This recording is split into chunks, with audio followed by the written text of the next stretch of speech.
have created a folder here in the campus, okay, which is called illumination, so it's easy to find. And in this folder there are the different files and materials that we are going to use in this part of the chapter. Okay, so you have here all the resources to study, but I recommend you to take notes, okay, because these files or these materials are the PowerPoints or the presentations that I'm going to use in class, okay. So these are the theoretical the materials with theory, but first I am going to start with an introduction about illumination, okay, in order to introduce you to this theme, to this unity, and in order to see the importance of designing illumination, okay, or the importance of taking into account seriously the illumination when we create a 3D scene, or when we create even a 2D animation, a 3D animation, when we create when we modulate, when we create objects or whatever, okay, illumination is an important issue. So let's start with a very simple situation, okay, with a very simple example. We have here two screenshots about Mario Bros. Two screenshots of different times, okay, different versions, and I want to ask you if you find differences between these two images. Okay, differences related with illuminations or related with volumes. Okay, how volumes are shown or are drawn.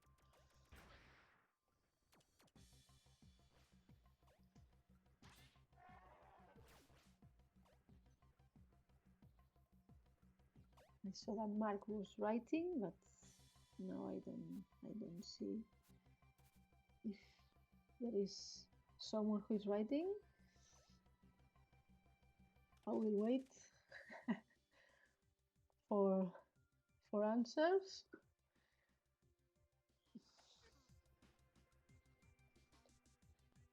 The bottom one is ugly. Okay, the bottom. Do you? Okay, do you like more the upper one? So the second one is clearly superior. Okay, here we have different opinions. Let's try to talk about objective valorations. Okay, of non-subjective. If we find that it's beautiful or ugly, better let's talk about objective differences. So Mark says the second one is clearly superior. Nuria says it has shading. Okay, bricks for example. Okay, Enrique, I think the upper one is more simplistic. Jordi, the upper one are like plain colors. Yes. The first tube has shadows. Yes. The upper one seems more cohesive in its art. Yes. Maybe it's more coherent. Okay, with the aesthetics, with the aesthetics of Mario, no? But if we, for example, the Scores font is pretty and intelligent in the second. Okay, yes, the Scores font is horrible here. Okay, but if we put the focus on how volumes, how objects are drawn or are represented, okay, we can see things that you have said some of you have said. We have the upper image. Is very plain. Okay, we don't have we have a very low expression of volumes. Okay, we only have an idea of volumes in the tube. Okay, in this tube here, but bricks are very plain. These bricks. If we look to the mountain, here we have a mountain which just is a plane.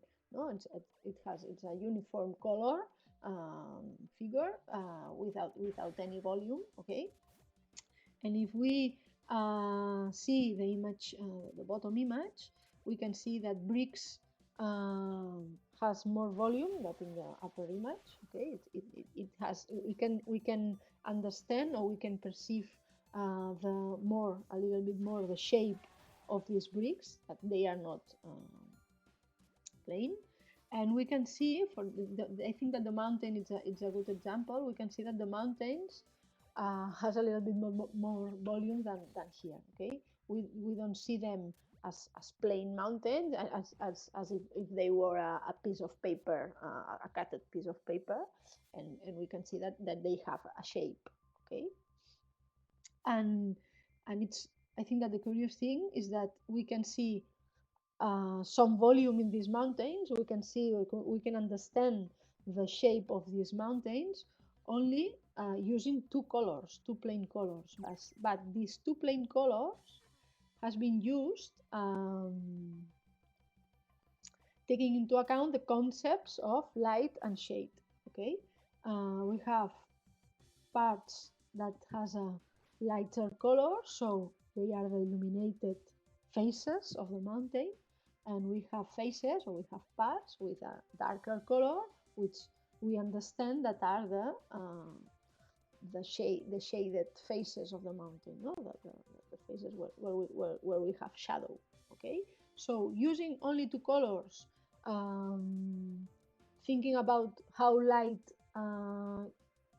could be behaving, and thinking about lighted and shadowed faces, we can give, or we can show the volume and the shape of objects. Okay, in the bricks, on the bricks, the effect is the same.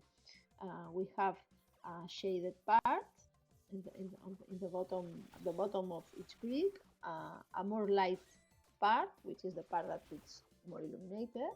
Okay, so with these three colors that we have on the bricks, we can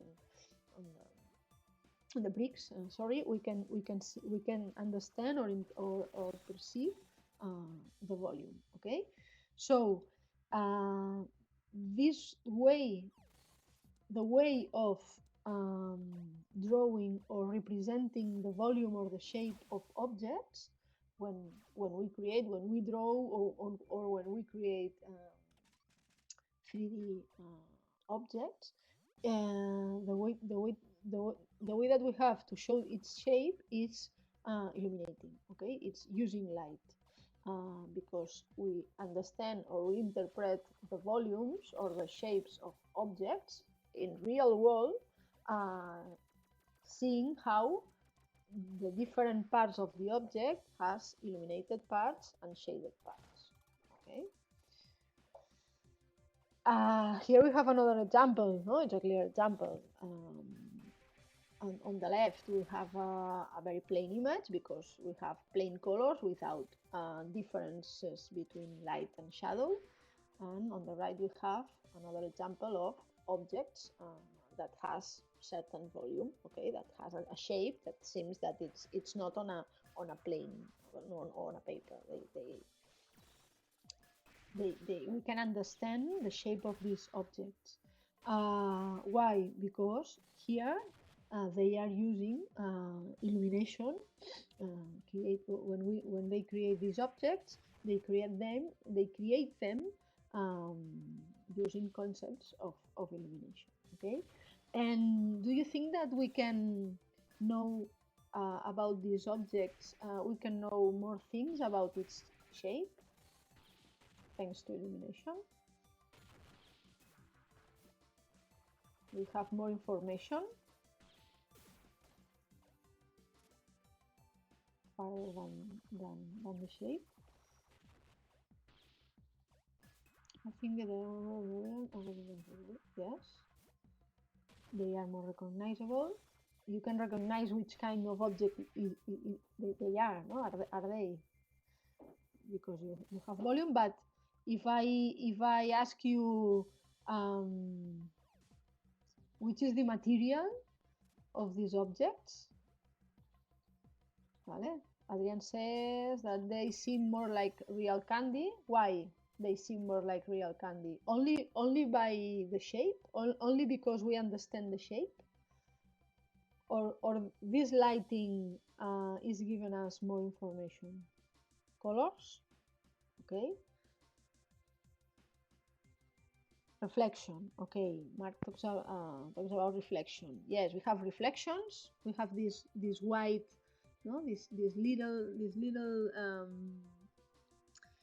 reflections, white reflections, and these specific white and intense and little reflections explains us the kind of reflection, as Mark says, the kind of reflection that these materials has with light. Okay, so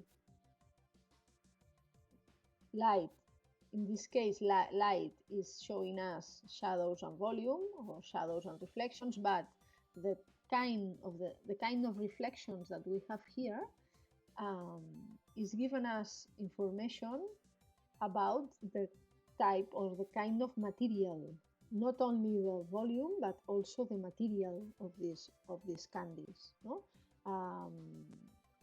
we know that they are brilliant materials. No, it's like a plastic material or a candy material, which is they have a surface that brights a little bit, brights, or it's has a reflective surface. Yes, do you know what I mean? You understand me? It's not a matte. It's not a matte surface. Okay, it's not. They are not made of wood or paper, or no. They are made with a brilliant with a bright material. Okay, like the candies material. Yes, you understand me? So light light gives us information about the volume, but also about the kind of material, about how is the surface of the objects that light it's see? Okay, let's see more examples, a little bit more complex examples. Here we have a 3D scene. Okay, with its model. Okay, we have the shapes and we have the textures applied. Yes, we have the textures of each kind of material. And do you think that this is a realistic scene, a realistic image?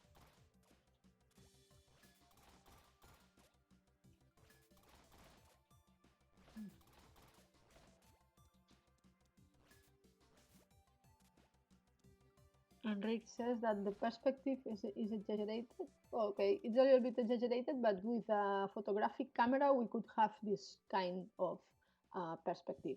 Okay, so we could have this perspective in a real situation with a camera. Mikel says that if there are no lights, we shouldn't be seeing anything. Lacks pauses, lacks shadows. Okay, we don't have shadows. We don't have shadows or more illuminated parts. No? We have textures, but we don't have light. And as we don't have light, this image does not seem very realistic to us. Okay, we don't think that it could be a photo. Okay, but if we see or we look at the same scene, the same situation, with the same textures, but with light, it changes a lot. Okay, the change is very it's big. No, so Here we have a more realistic situation. Yes, only because of light. Okay, because we have light. Even if we have texture, if we don't have light, we don't have the realistic aspect. Okay, the realistic look. Here we have another example. These two images, these two renders of the same scene, are a different situation from this. It's the contrary case. We have light in both cases, but here we don't have textures. It's everything white, and here we have texture. But do you think that the upper image could seem realistic without texture but with light? Could it be a real place or a real situation?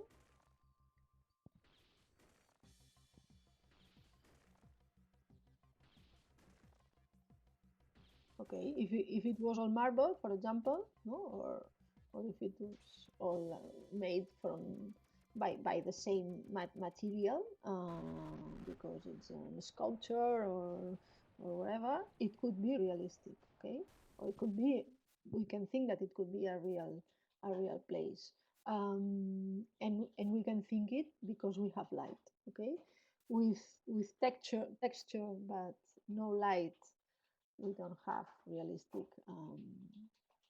look, but on the other way around, with light but without texture, we could think that maybe this could exist. Okay. We have other different examples from different situations. Here we have the upper image is a 3D, it's a CGI image. The bottom image is a real image, it's a frame from the film. And we have situations. In this case, it is a subject which is very difficult to show and to explain without a very precise use of illumination. Okay, and we can understand the shapes, the material, the characteristics of this subject thanks to the kind of illumination that they use to show. Okay, there are studies. Okay, or there are people who has made research or works analyzing how they illuminate Darth Vader in the films. Okay, because it's a special subject, especially difficult. Okay? So we have the examples of the CGI or the real image, which are totally realistic, and I showed it. I have shown it because if we want to represent them drawing, okay, let's see that only drawing or only representing black and white areas, black and white shapes, stains of black and white, we can understand here what they are representing. Okay, we match or we think, seeing this image only of black and white patches, we relate this image with Darth Vader. Okay, so let's see that these black areas and these white areas are being interpreted.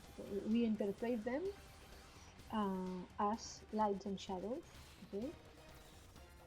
This is a more simple representation, the first one, and the second one is a little bit more complex representation using only 4 colors: black, white, and two different greens with different brightness.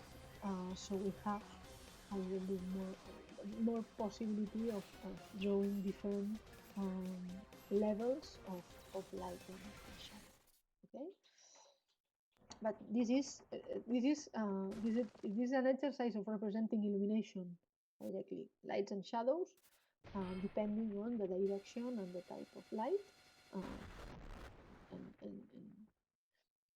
and it helps us to understand what we are representing. Here we have more examples. This is a tricky image, no? In which we have these planes drawn on the paper, but it seems that they are flying over the papers. They have volume, no? They seem that they are rather real planes because they have its shape and its volume. They don't seem plain, and it seems that they are flying over the table. And here we have two situations or two different effects. The volume of each object, of each plane, it's explained as we said before, thanks to the shapes on the object, the self shapes of the object. And we have another effect of lighting, which is the projected shadows. Okay? The shadows on the paper or on the objects which are near to these planes. So the way of representing these projected shadows helps us to understand how light is behaving, how shadows are behaving, so we perceive that as they were flying over the paper, okay? Because the shadows are separated from the objects, and all the shadows, both self shadows and reflected shadows, are coherent between them. Okay, are coherent with if there was only one light source which is illuminating everything in the same way. Okay, here we have another example similar to the one to this one. So I think that with this you have seen a little bit more the importance of lighting or controlling light. Okay, in the virtual world. Okay, not only when we take photographs or when we make a video or when we capture for cinema, but also in the virtual world, in 2D and 3D context. Light it's very important if we want to recreate or if we want to create a realistic environment or a realistic image. Okay, if we don't want to recreate a realistic image,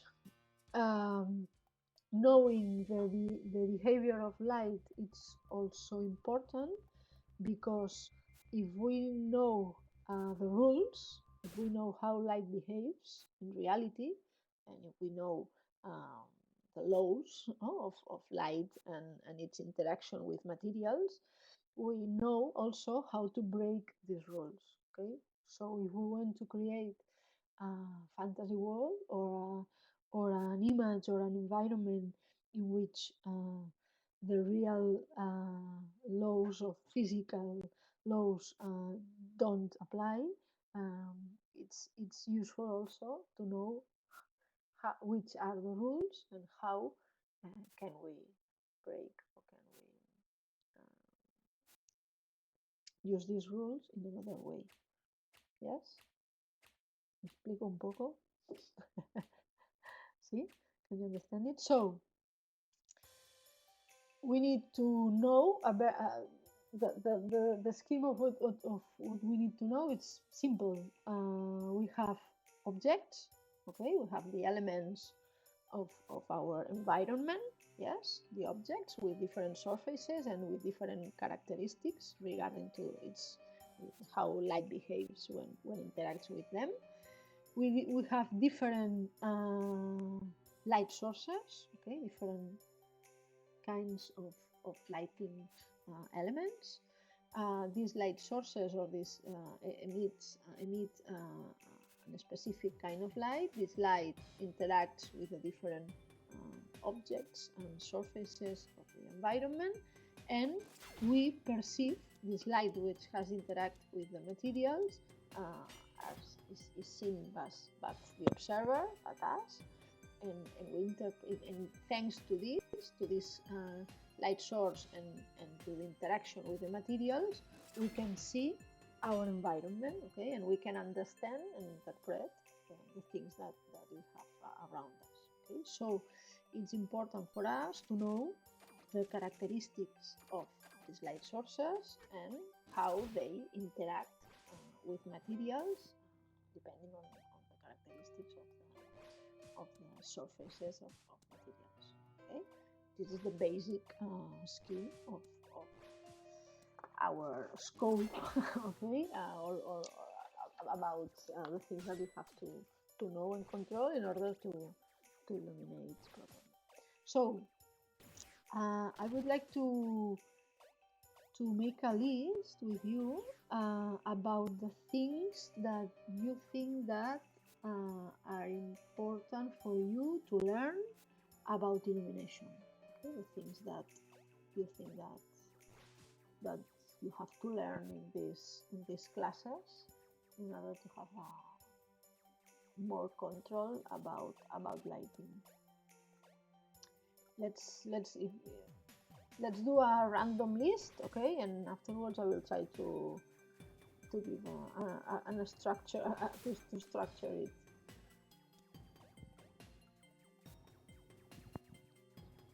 So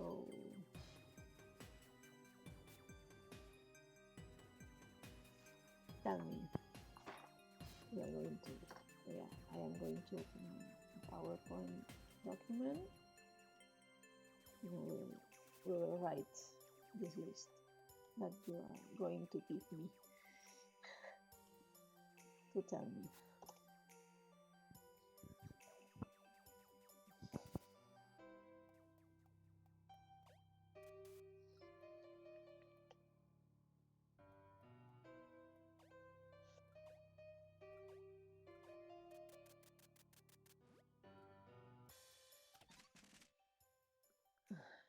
See that Adrian is writing. I think that was Michael writing also.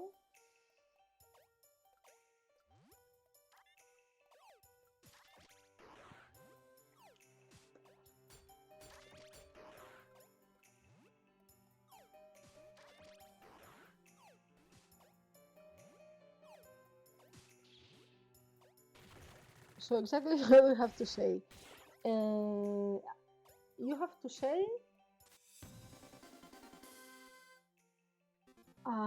thinking about that things that I have explained you now, and thinking about lighting, which are the needs that we have, or the things that you need to learn in order to illuminate, okay, or to use the lighting source, the lighting tools, okay. In general, to create a 3D scene, for example, and taking into account the things that I said before.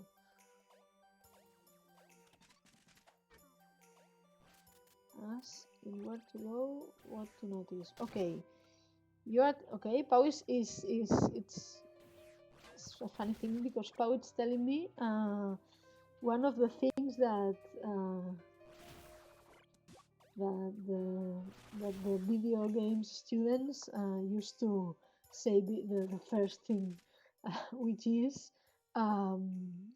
you're always thinking about players and about the game, which is it's okay, yeah, it's a good thing for you. So and I will take note about it. Yeah? Where to go, what to notice. Okay, using light to guide the player, for example. Yes, this is what you meant, Pau?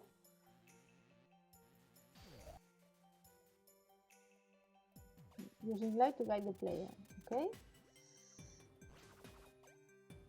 Okay, Mikel says how to calculate calculate lights. In the sense that how does the program calculate the shadows and how they refract to polygons. Okay, so calculate lights in terms of software. No? Software render. Yes? More things? Before thinking about the software, before using the software, we have to know and we have to think a lot of things.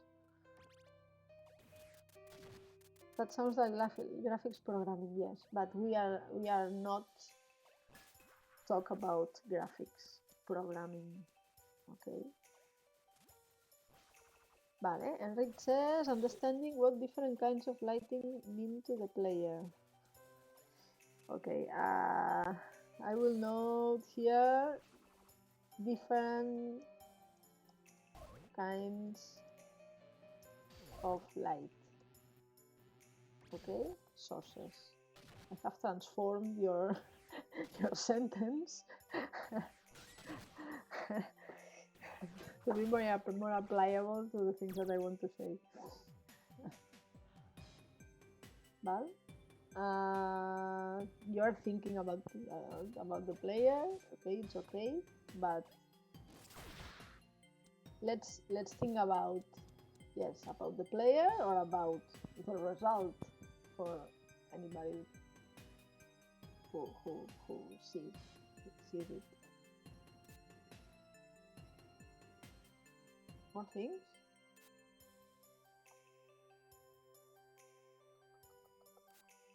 No? Okay. I will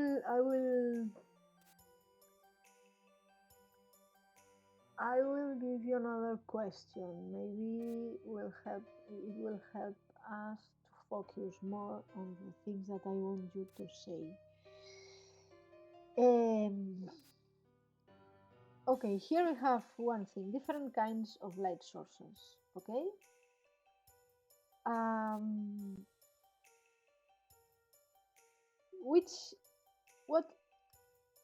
What does imply that we have different kinds of light sources? It means that it's important for us to know the kind of light source and why do we have different kinds of light sources? Which are the differences between them?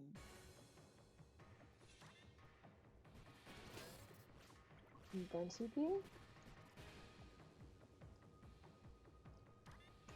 things.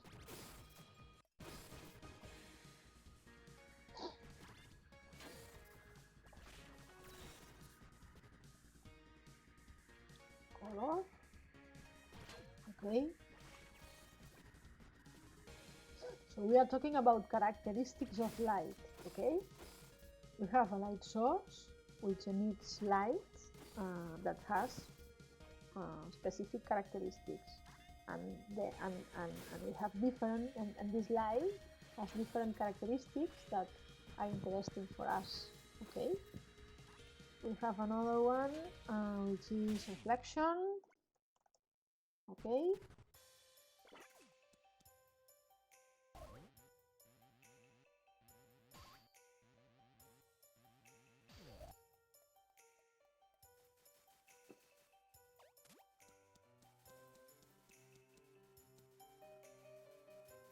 No? Anything else? Okay. We will complete this list. Okay. Afterwards I will start to explain you the theory part. Okay, and we will talk about this. Reflection is not directly a characteristic of light. Reflection is a characteristic of, or a way of characteristic of how light is light and matter interaction. Okay, it depends, reflection depends on the light characteristics and on the material characteristics. Okay, so depending on the light and depending on the material, the matter, the object, we have different interactions, so we have different visible aesthetical results. Okay, so we have the different types of reflection, we have dispersion, we have scattering, okay, we have transmission, we have different effects. Yes, and this intensity, color, and other that we will see in a while are characteristics of light. Okay, we are going to learn and to, I hope, understand how we control these characteristics of light, which are intensity, color, direction, quality, effective size. We will talk about them. In these three classes, in these three sessions, we are going to talk about these characteristics, what are they, and how they apply. So we are going to learn these characteristics. How can we control them, more or less, and how do we apply them? Okay, it means that when or in a specific situation, to give a specific look to our scene in order to guide to the player, in order to show some elements and other elements, if we want to show some elements and other elements not. If we want to explain the textures or not, depending on how we want to explain or to show things, we can use light from a specific direction, or with a specific quality, or with a specific effective size, or with a specific color. Okay, so the thing is, I want you to learn to, or my objective, in this part of the subject is that when we finish, you are able to design the illumination of an scene. Okay, design it. Think which kind of illumination you need there. Okay, how many light sources do you need, and which characteristics has to have each light source. Okay, regarding its characteristics, in order to give a specific look. Okay, and in order to show things in a specific way. Yes, so we are going to talk about, you have to learn, okay, things about the characteristics of light, things about the light and matter interaction, okay, because depending on the object or the type of materials that you have on the scene, you will need different characteristics of light. We are going to talk about lighting diagrams. This is how to represent the lighting points and the characteristics of light when we design, when we think on the scene. Okay, before developing or creating it with software. Okay, and we are going to talk also about sunlight. How does sun behaves, and how can we sunlight, and how can we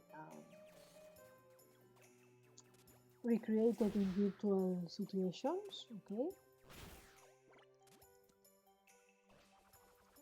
in order to be if you want to have a realistic natural or sun illumination.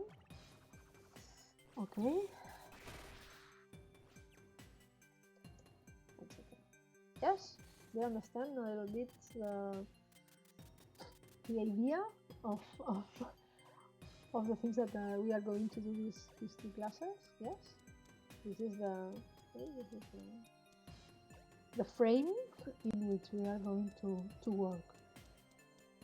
As I said before, I'm not going to talk about software because Pablo will will do it. Okay, Pablo will talk you about the tools in Unity to create different kinds of light and to use the light there, and how to control the renders in order to have a good shading, etc. Okay, we are going to talk about the previous step, which is the design of light. Okay, design of lighting diagram of our scene. Okay, and the last class, I think that in the last class I will try to relate, okay, with you. We will we'll try to find the relationship between the things that I will explain and the tools that you have in Unity to create light. Okay, because I want you to match these things. Okay, I have designed light. I know which kind of illumination do I want. So now I am going to relate or to match this conceptual or this designing of light with the tools that I have in the software. Okay? ¿Sí? Vale. So I have messages here. I have a lot of things. So let's talk. Let's start with the first issues.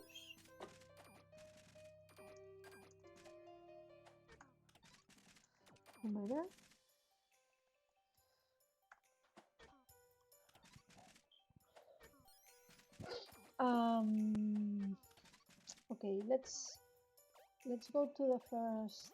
Open here.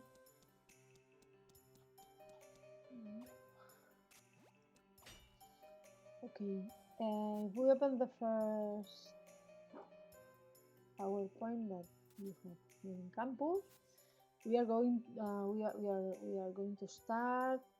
are starting to talk about light characteristics. Okay, so why do we have to know things or to learn about light characteristics? We need to control light characteristics because we want to control, or we want to to control or to create a specific look, or to show the elements of our scene with different characteristics. Okay, so the things that we want to control or to decide how must they be are these things here. These are not light characteristics. Okay, these are the results of illuminating a scene with a given lighting source.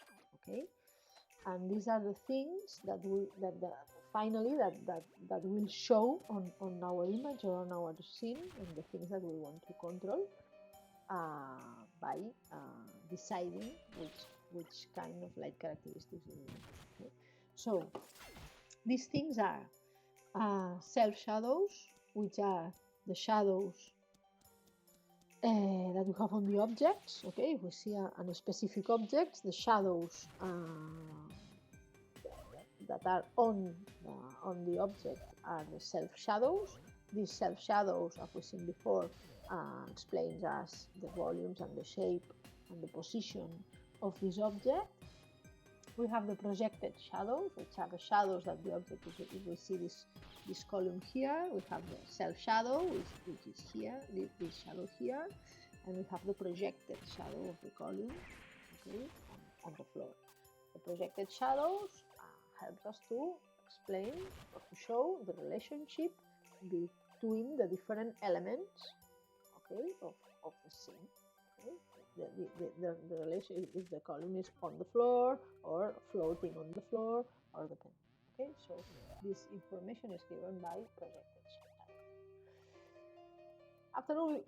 Afterward, we have reflections. Okay, the reflections give us information about the characteristics of the texture or of the surfaces of the objects, of the different elements. Okay, for example, here we have this wall.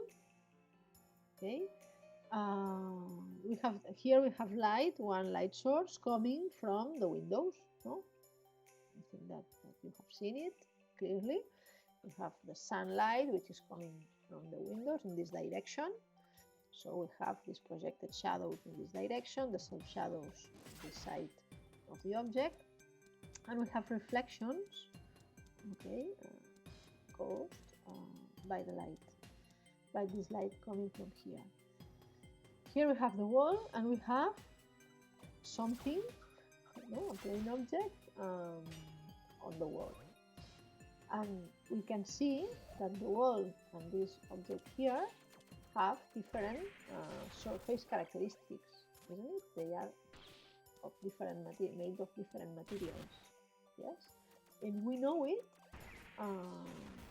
by how light is reflecting on this surface.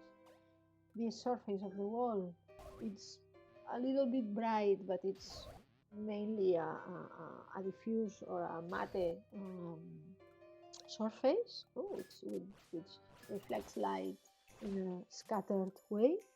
Okay, and in this object here, we have a reflection in which we can see clearly the shape of the window. So we have which is called a specular reflection.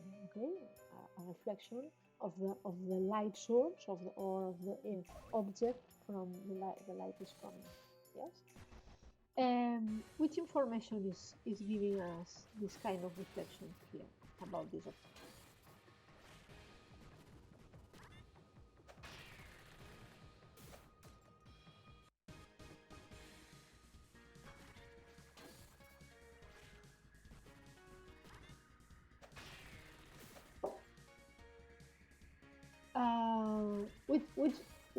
With this object, what it is? Do you know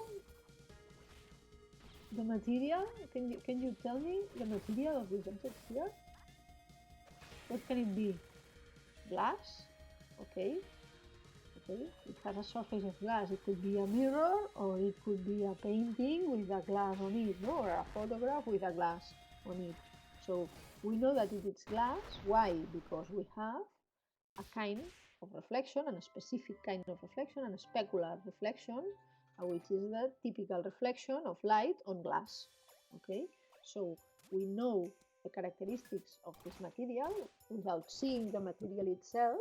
Okay, because we only see a dark part and white parts, white zones that we perceive as a reflection, of a specular reflection, which is the typical of a glass. So we know, or we think that it is a glass only by how light is reflecting on it. Okay.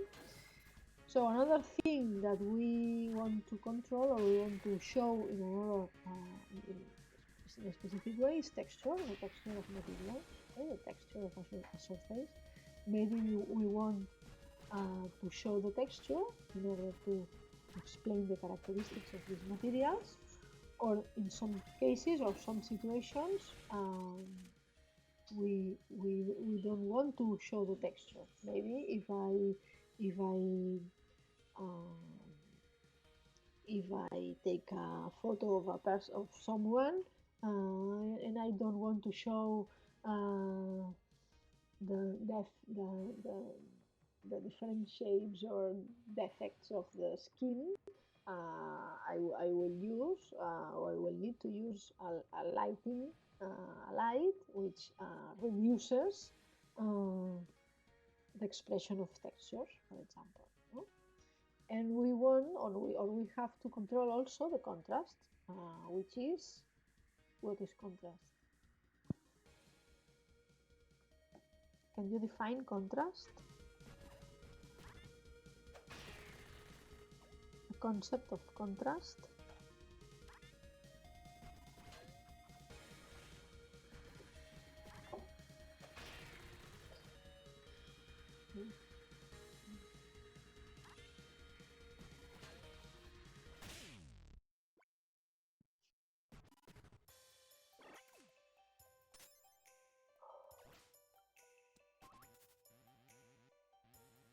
The distance between colors. More or less, you are near, but this could be the yes, this definition of an array could be the definition of contrast between two colors. No? How different are they? Yes? The contrast.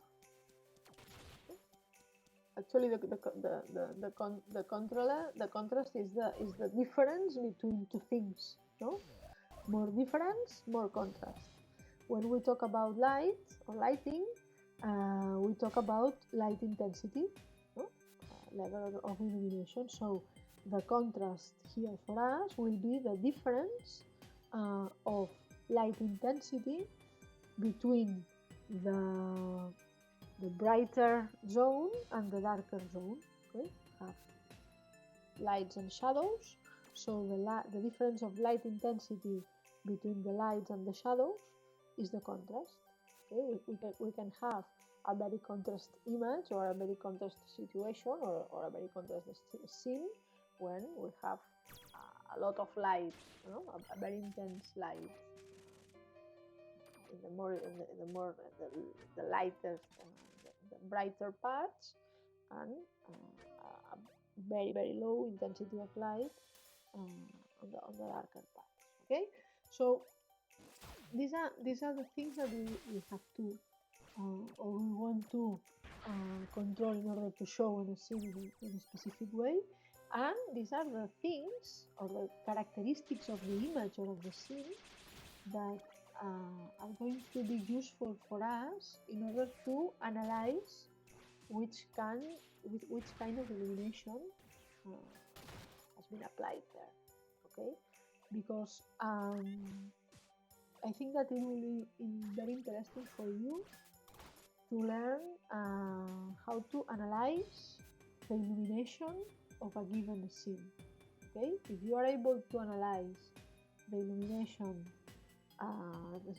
schemes and the characteristics of light when you analyze a film, a video game, an image, etc., this exercise will be very useful for you in order to be able afterwards to design your own lighting schemes. Yes? People? Okay.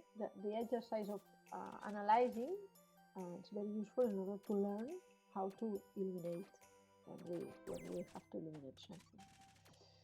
So, in order to analyze the illumination of a given scene, it's important to analyze how self-shadows, projected shadows, reflection, textures, and contrast are. Okay? We are going to do exercises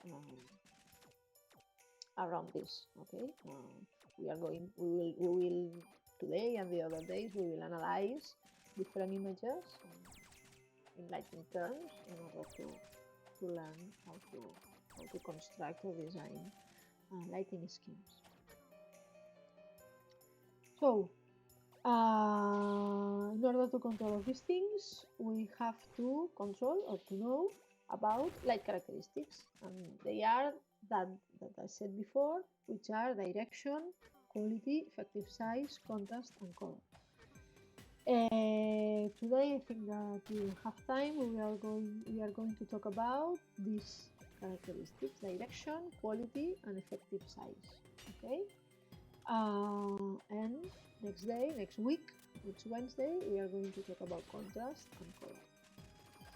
So let's talk about direction, light direction. It seems a very simple thing, but I think that it has a lot of aspects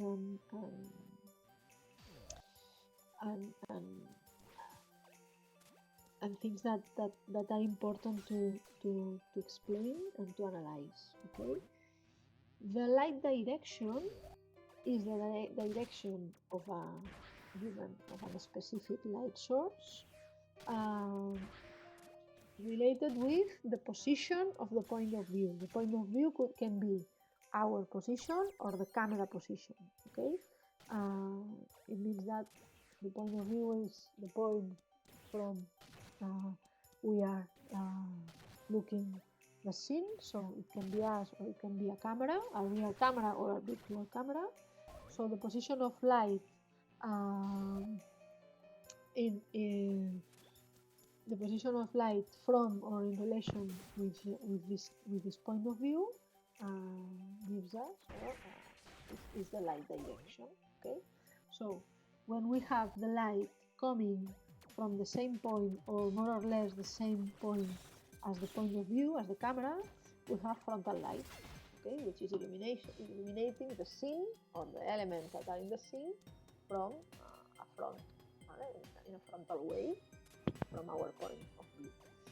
We have the lateral light, which is coming from left or right or left side, okay, in a lateral way to the point of view, more or less at 90 degrees. We have zenithal light, which is light coming, okay, from the top, okay, upper light. This is the zenithal light. We have the contrapicada. I don't know how it is said in English, okay, if someone wants to say it. It's light coming not from the bottom, but from an intermediate position, okay, between the frontal light and the bottom light. We have the counterpicket, ¿sí? Contrapicada, okay, por si acaso. We have also the backlight, okay, the background light, which is light coming from the other side of the camera, okay, directly to the camera, yes, on the other side. This is the backlight, the background light. And we have the 3/4 direction, which it can be 3/4 direction can be different points or different directions of light. When we talk about 3/4 direction, we have to specify, because 3/4 we can have a 3/4 direction on the horizontal plane. For example, I have frontal light. If I move light here to 45 degrees, I have 3/4 frontal right light, or I can have a 3/4 frontal left light, or I can have a 3/4 back right light, yes, or I can have a 3/4 light coming from an upper position or coming from a bottom position. Okay, so I have to specify if it's on the frontal space, on the back space, up, down, and right or left. Okay, this is 3/4. Is an intermediate 3/4 direction. Is an intermediate. It's related with an intermediate position between frontal, lateral, backlight, and zenithal. Okay, so it's intermediate. Okay, let's see the characteristics of the behavior of light depending on the direction, and how does it explain the characteristics of an object. Here we have a very simple object, okay, this is a basketball. It is illuminated in this case with frontal light coming from the same point of view, and let's analyze these characteristics: sharp shadows, projected shadows, reflection, textures, and contrast, okay, and volumes, the shape of the object. So in this case, okay, illuminating with frontal light, do you think that the shape of this object is well explained? We can understand the shape of this object. We know which is the shape of this object, of course, but this light is explaining us this shape, this volume. It looks flat, Okay, it looks flat, as it says. And Paul says it gives very little info about the object. Okay, it gives us a flat image of the object. Okay, so it's not a good light direction if we want to explain the volumes and the shapes of the object. It does not mean that we cannot use frontal illumination if we want to show the elements of a scene or some objects as they were flat, okay, or we want to reduce the volume or the information about volume, we can use a frontal light, okay. But we have to be aware that it gives us a flat image, okay. Okay, regarding to why it looks flat. If we talk about shadows, the situation is that the self shadow it's on the other side of the object. We don't see the self shadow because it's the back part, no, the other side of the object, and we don't see even the projected shadow because it's also on the other side of the object, on the back part of the object. So as we don't see the self shadows and we don't see the projected shadows, and we don't understand or we don't see properly the volume or the shapes of the object. Okay? It depends on the position of the shadows, of the shapes. So we don't have volumes. We don't have a clear information about the relationship between the ball and the table. In this case, we see that the ball is on. It's touching the table because we have this reflection here, but if we didn't have this reflection, it could be more difficult to know if the ball is touching the table or not. Okay,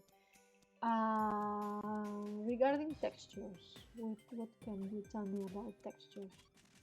Are well explained here? Is well explained, or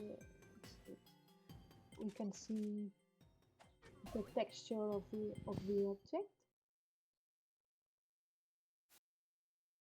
The shape of the surface.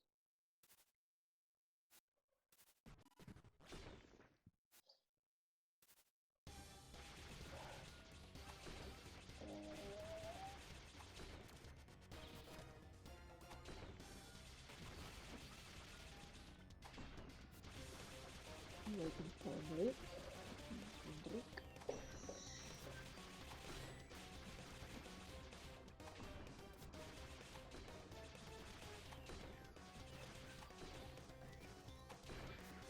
We can't really see any shadows forming because the light is hitting directly. Okay, as light is hitting directly, and as we said before, as shadows are on the other side, we don't see texture, or we can see texture just a little bit. Okay, because how do we show or represent the texture? By creating, by having lights and shadows. And as here we only have light because it's coming from a frontal point of view, we don't have a good representation of textures. Okay, let's see other things. Here we have a zenithal light, okay? Light coming from upper position, zenithal light. Here we have a better representation of shape and volume, isn't it? Yes. If you think the contrary, you can tell me. Here we compare. Here we have a flat image. Here we understand better that it's an spheric object. Okay, that it's a ball. In theory, the self shadows are on the bottom part of the object, no? As it's a spherical object, the self shadow must be or should be here, no? On the bottom part. But here we don't have a very deep shadow. Why? Do you know why?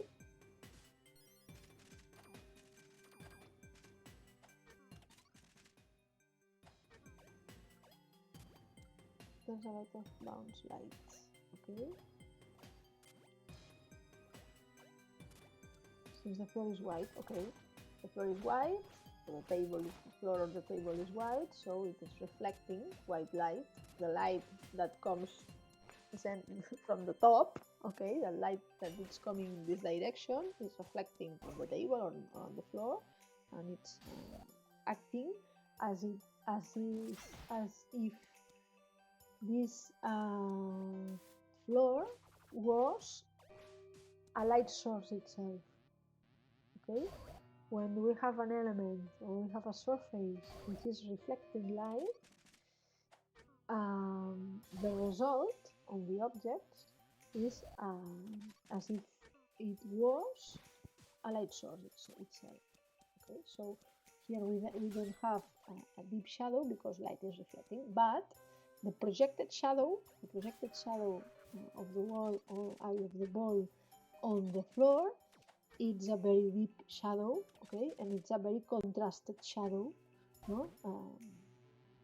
Comparing it with the illuminated area, okay, between shade and lighting and bright part, we have a very high contrast, okay.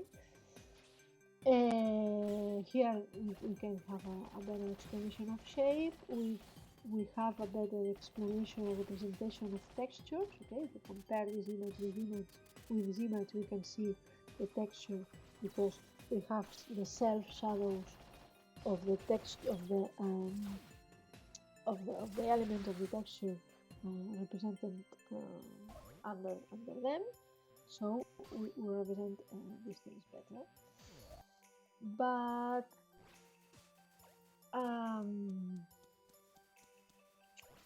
further than these two, the light direction sometimes gives us more information, more non-physical information about the scene, okay, but can give us more can transmit things that maybe they are not so physical as shape, textures, volumes, etc. For example, I ask you something, maybe you are not, maybe you don't think the same as me, but you think that this ball and this ball has the same weight? I mean that, is this ball on the table in the same way as this? Do you know what I mean? This one feels heavier. Yes?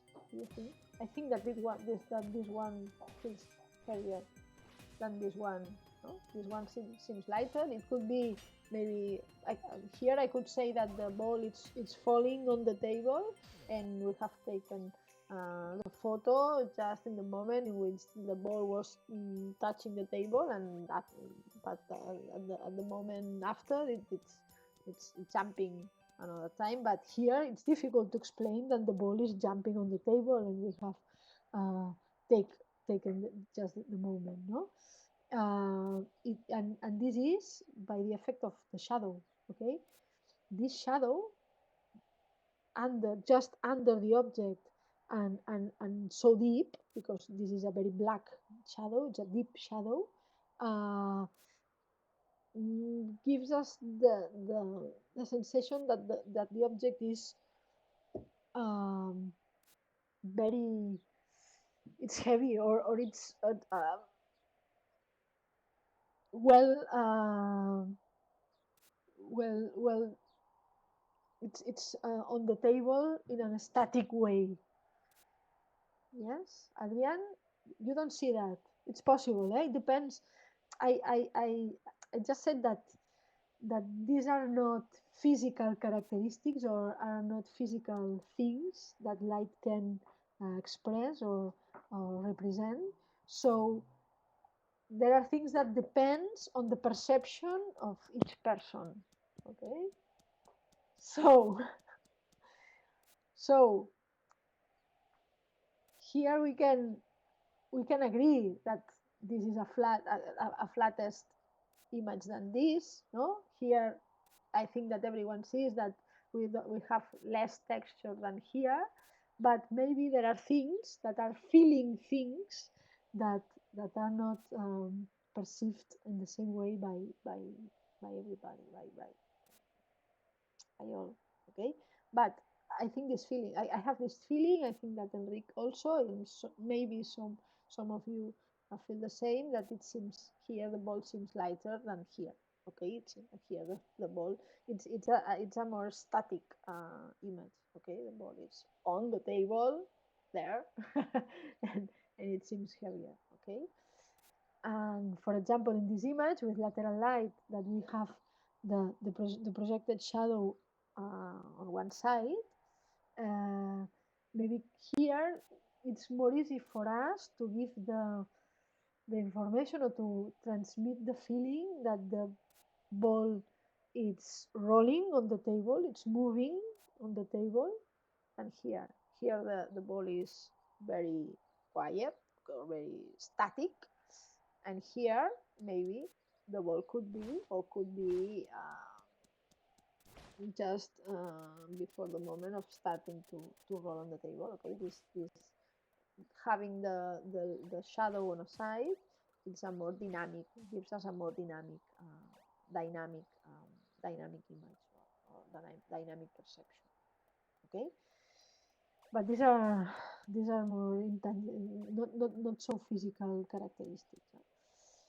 And here we have lateral light. What happens with lateral light? Do you think that lateral light is good or helps to understand the shape of objects?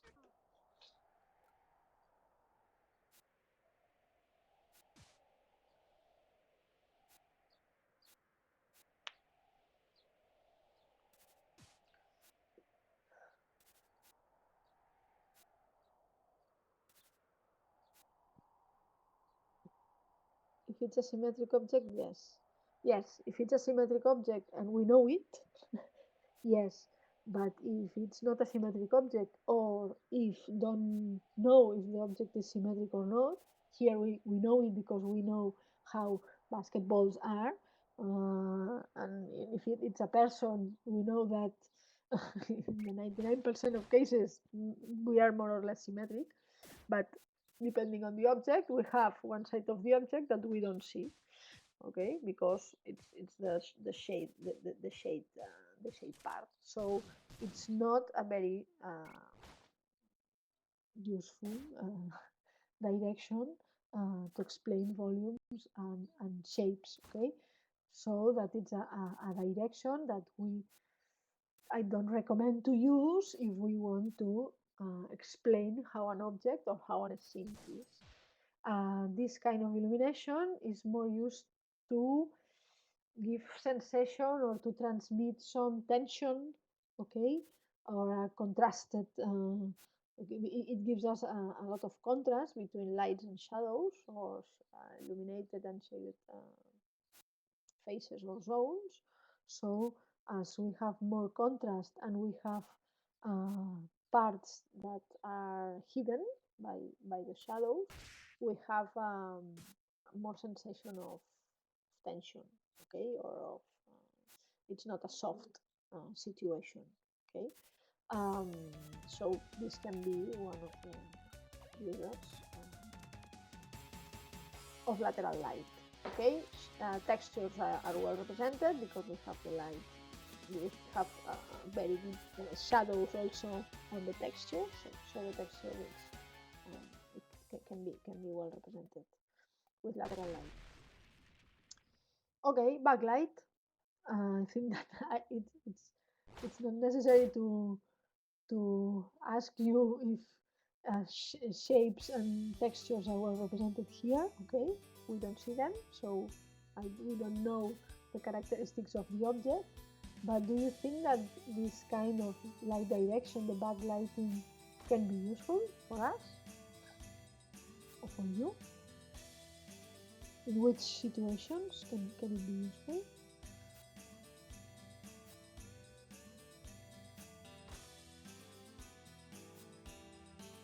To show something big, maybe?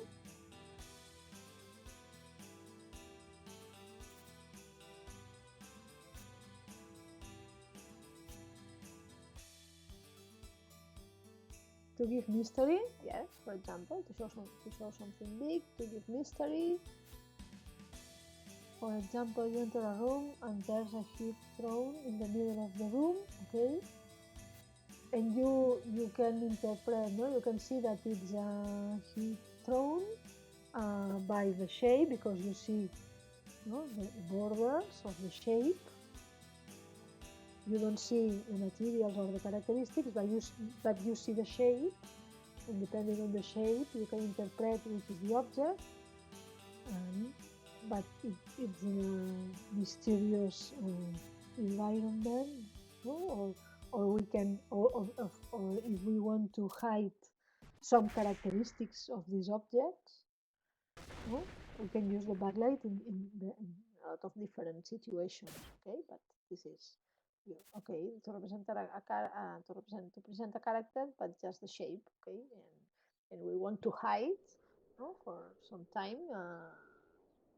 Which character is it, for example? Okay, so it's a, it's a, it's a kind of it's a light direction that can be useful for very different things than the others. Okay, and it can be used as a secondary light or as effect light combined with the others. Okay, because here we are seeing the effects of light direction using only one light source, but after we can combine different light sources from different directions. So, for example, um, a lateral light which hides us a part of the object, combined with a backlight which gives us these brights on the borders of the object.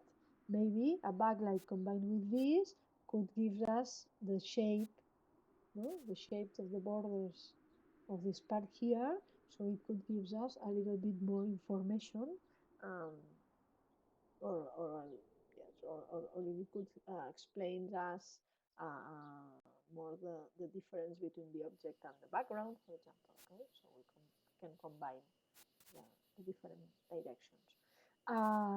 Finally, we have three-quarter light, okay, which is the more descriptive light direction. It explains very well the volume and the shapes. It explains the texture. Only in this side. In this side, maybe the texture is not so well explained. It gives us a shadow, a projected shadow to the back, to the front, depending on the position of the three-quarter light. Okay, and I would say that it's a more neutral lighting. Okay, it's more descriptive and neutral light direction. Okay, hasta aquí todo bien.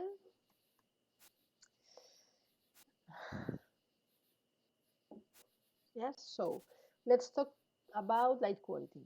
When I talk about light quality, I'm not referring, I'm not talking about if light is better or worse. Okay, it's not quality in terms of good light and bad light. It's quality in terms of the, the qualitative characteristics of this light.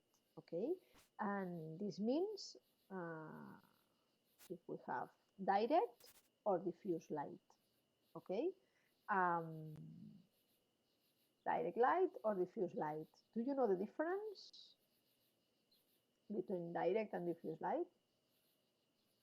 Have you heard to talk about direct light and diffuse light?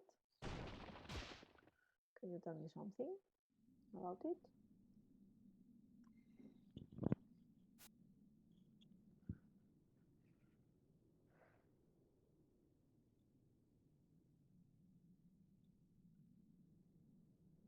Not really. Okay.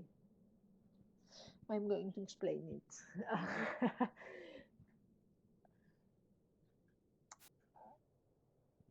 I had explained it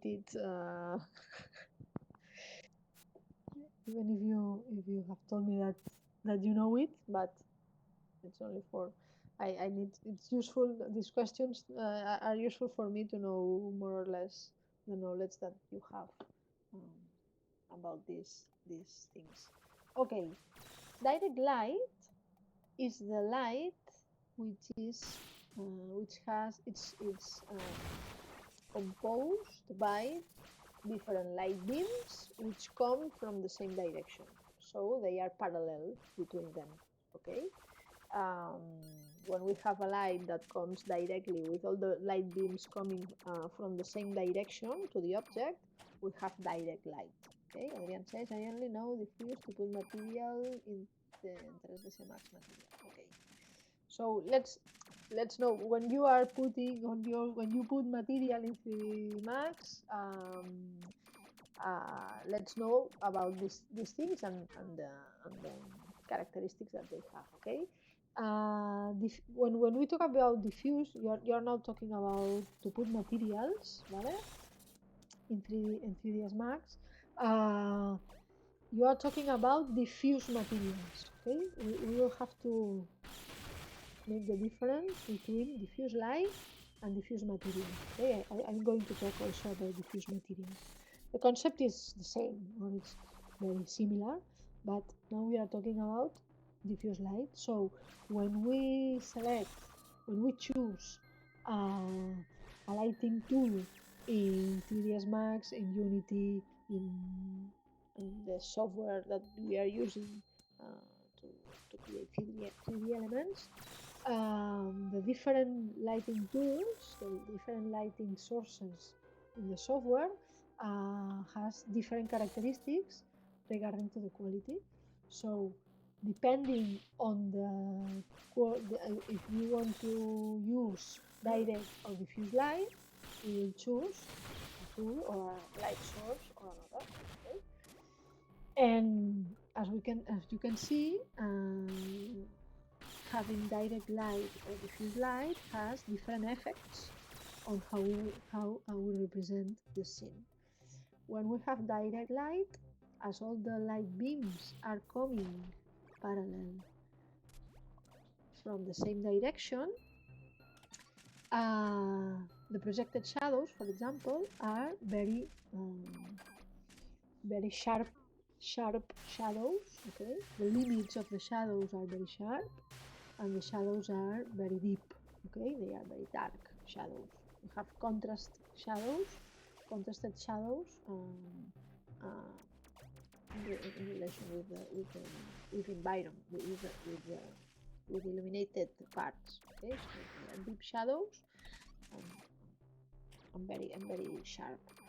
The self shadows used to be also deeper than when we have diffuse light. Okay, here you cannot see it very clearly, but when we see examples, you will see it, I think, better.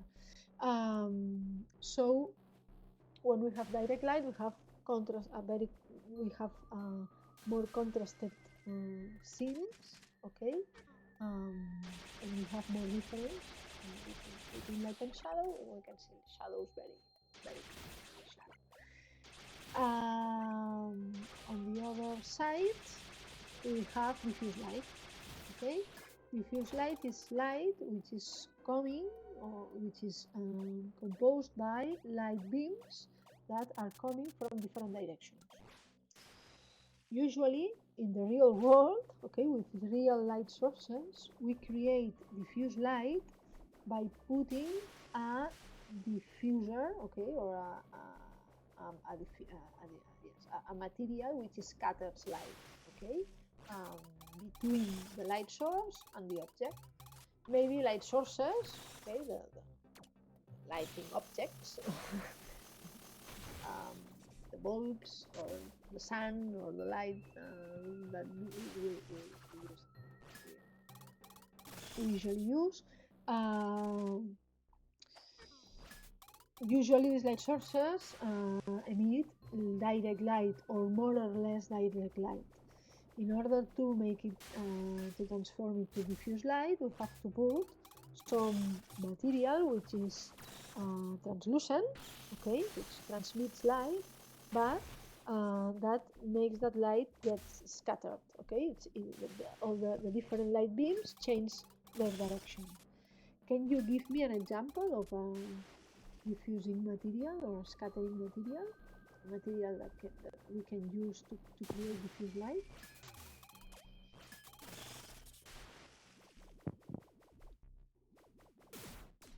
Do you have any idea?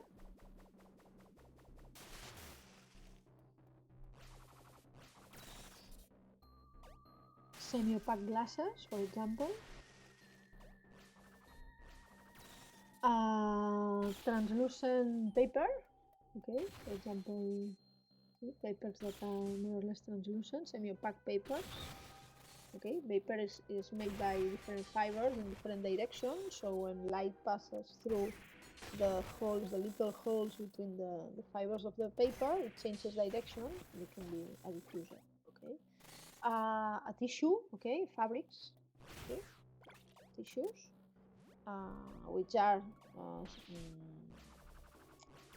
which are not very opaque, okay, semi-opaque tissues that are translucent, can also generate or create diffuse light because the different position of the fibers of the tissue also changes the light direction of the beams depending on how they are passing there. Okay, so this is a kind of types of materials that can create or generate diffuse light. When we or when you are using software tools, okay, software light sources, virtual light sources, you don't have to use a light source and a diffuser material or surface because you have types of light sources, which are usually the area light sources, which are diffuse, and you can control and you can the level, okay, you can adjust the level of diffuse behavior of that light. Okay, so here we have a difference between the real world or the real tools to illuminate and the software tools. Okay, but the concept is the same. The diffuse light is that light that comes from different. All the beams come from different directions. As we have light coming from different light directions, and as diffuse light usually comes from bigger surfaces than direct light, we have light coming from different points when it arrives, different directions when it arrives to the object. So the projected shadow is not so sharp, it's not so deep. Okay, it's more soft. Okay, we have a gradient, okay, between light and shadow because we have light not coming, we don't have all the beams coming in the same direction to the same point, but we have light coming from different places, so they come here also. Some beams, some light beams come in this part also, and so shadow is softer. Okay, it's not so contrasted. Yes, you see the difference. And okay, I will ask you, okay, these are examples of light sources and light modifiers in order to obtain direct light or diffuse light. Okay, this is relatively important for you. Okay, only for information. And now I am asking to you if sunlight is direct or diffuse light.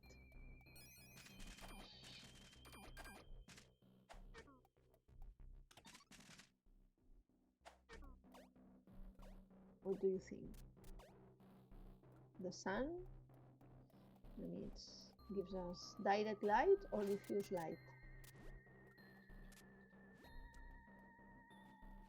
Diffuse? Yes. Is there anybody who thinks that it's direct? The first one means direct light. Okay. We don't have it very clear, I see. Okay, when we have a sunny day, okay, when there is a sunny day, now let's think about being on the street, out there, outside. Maybe you don't remember how is life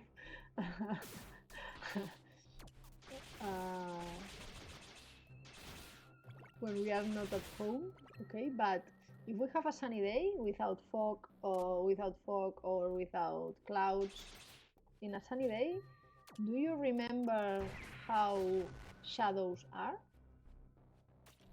If you are outside and you are illuminated by sun, your shadow is like this or like this on a sunny day. Direct. We have this kind of shadows, okay?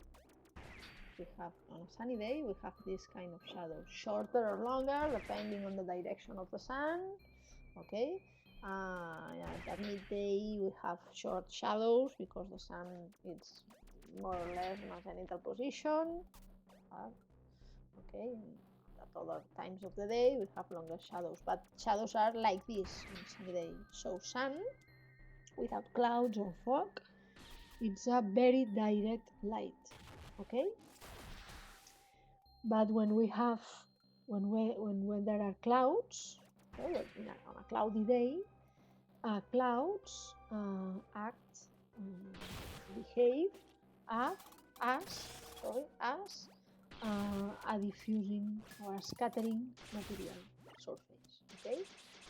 That this effect that we said that has tissues or paper or semi-opaque glasses which scatters light is the same phenomenon or same effect that clouds has on light. So clouds in the sun act in talking in lighting terms, they act as if they were diffusers, okay? So when we have a cloudy day, the shadows are more like this, or maybe we don't have shadows, okay? Because we had an enormous giant diffuser on the sky, so we have diffuse light from everywhere, and we have this kind of shadows, or we don't have shadows, okay? So on a sunny day we have direct light, very direct light. This is a kind of light source, real light source that we use to simulate sunlight. And on a cloudy day we don't have shadows, or we have very, very soft shadows, so we have diffuse light, okay? Yes? You understand the concept?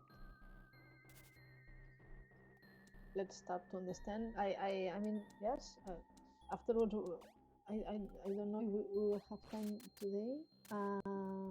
Next day, because I want to explain the effective size in this 10 minutes that we have. Oh, I know. Oh no, I think that we have to finish the class 10 minutes before of half past 1. So I think that we can finish now. I wanted to explain this, but I have been very slow. Okay, combining online and English, it makes me very slow. So next day we will start talking about effective size, okay, which is maybe it's the more abstract or the more complex concept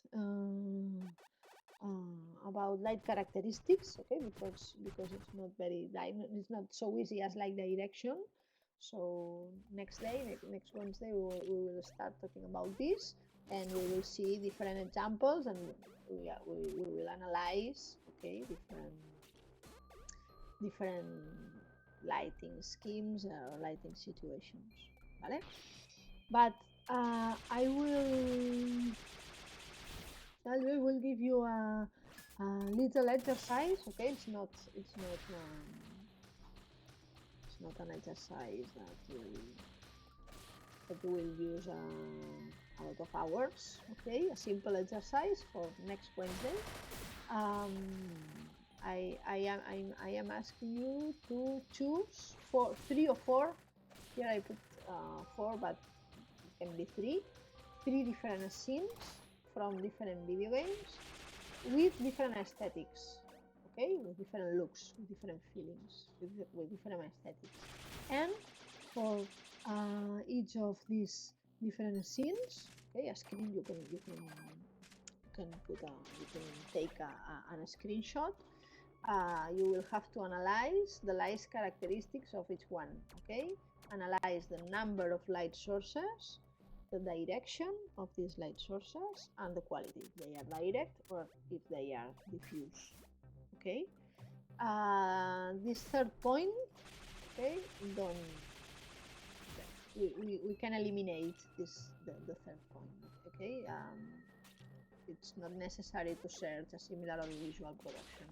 I only want you to do these two points, okay? Choose 3 different scenes and analyze the light characteristics of each one. I will create a deliverable folder, okay, to deliver the exercise, and you will have to create a PDF, okay, a PDF document with the images and the explanation of each image, okay. 3, va. Desarrollo. Let's make 3. I think that with 3 different situations, it's enough. It's enough to make you think a little bit. See, 3. This is a trick to see if you are hearing me in class, if you are here or not. Okay, it's a joke. More, eh? Okay, 3 and only the 2 first points this month. Okay, for the next day. I will open the folder space to deliver. Okay?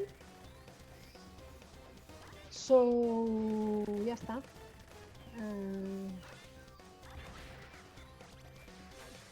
See you next Wednesday. Okay?